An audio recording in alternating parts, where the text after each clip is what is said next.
और अब मैं जो खबर आपको देने जा रहा हूं वो खबर आपको थोड़ा चौंका देगी। शेख हसीना को बांग्लादेश से गाजियाबाद पहुंचे अब तक करीब 75 घंटे हो चुके हैं, लेकिन अब तक ये तय नहीं हो पाया था कि वो कहां जाएंगी।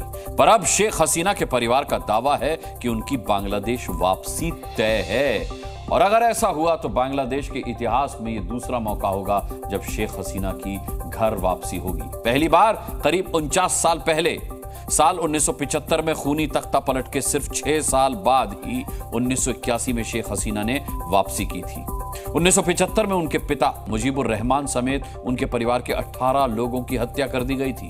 दूसरी बार 2024 में एक और तख्ता पलट हुआ, जिसके बाद शेख हसीना की गद्दी छिन गई और दावा है कि उनकी बांग्लादेश वापसी का प्लान तैयार हो रहा है। शेख हसीना के लिए ढाका वापस जाना कितना मुश्किल होगा? क्या बांग्लादेश में एक और तख्ता पलट होने वाला है?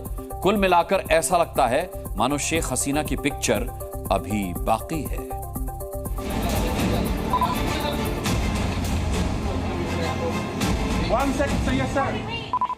ढाका में आज जैसा स्वागत यूनुस इस्लाम का हुआ, क्या वैसा ही वेलकम शेख हसीना को भी मिलने वाला है?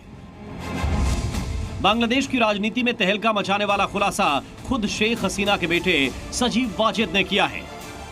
আমরা বলেছিলাম যে আমার পরিবার আর রাজনীতি করবে না, তবে আমাদের নেতা কর্মীর উপর যেভাবে হামলা হচ্ছে এই পরিস্থিতিতে আমরা হাল ছেড়ে দিতে পারি না।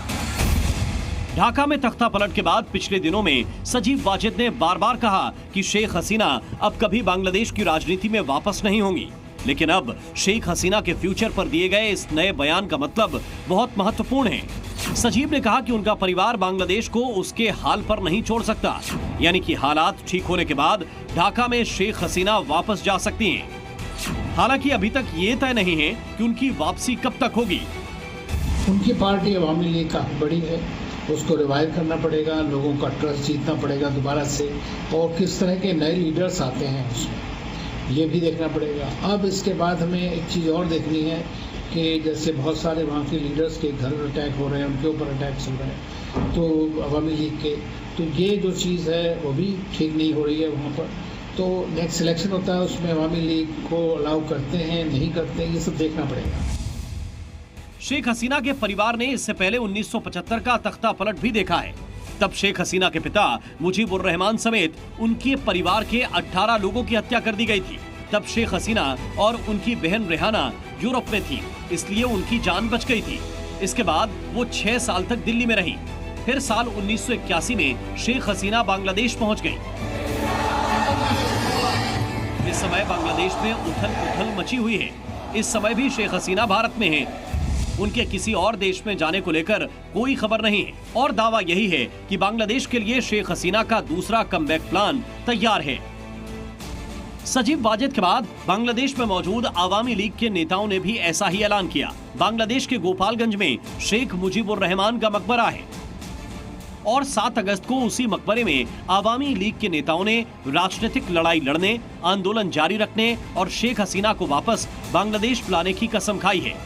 हसीना की वापसी के दावे की एक और वजह है, पिछले 100 घंटों में बांग्लादेश से लगातार हिंसा की तस्वीरें सामने आ रही हैं।